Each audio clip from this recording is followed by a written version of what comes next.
ఓం శ్రీ పరమాత్మనే నమః. అందరికీ నమస్కారం.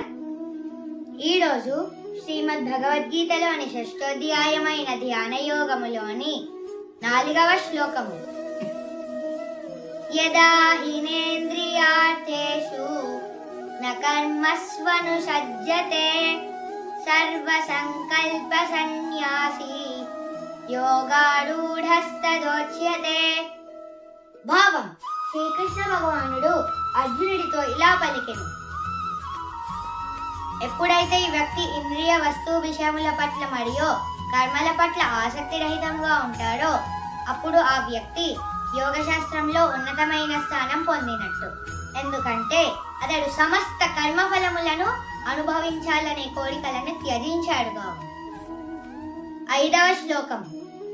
ఉద్ధరేదాత్మనాత్మానం నాత్మానమవసాదయేత్ ఆత్మైవ హ్యాత్మనో బంధుః ఆత్మైవడిపుడాత్మనః.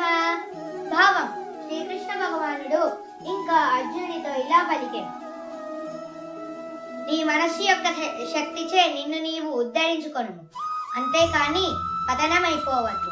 ఎందుకంటే మనస్సే మన మిత్రుడు మరియు మనస్సే మన శత్రువు అవ్వచ్చు. 6వ శ్లోకం.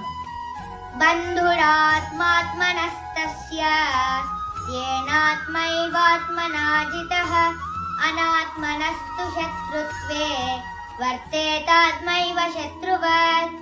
భావం: శ్రీకృష్ణ భగవానుడు ఇంకా అర్జునుడితో ఇలా పలికెను: మనస్సుని జయించిన వాడికి అది ఒక మిత్రుడి వలె పనిచేస్తుంది. అలా చేయలేని వాడికి అది ఒక శత్రువు వలె పనిచేస్తుంది. ఓం శ్రీ పరమాత్మనే నమః.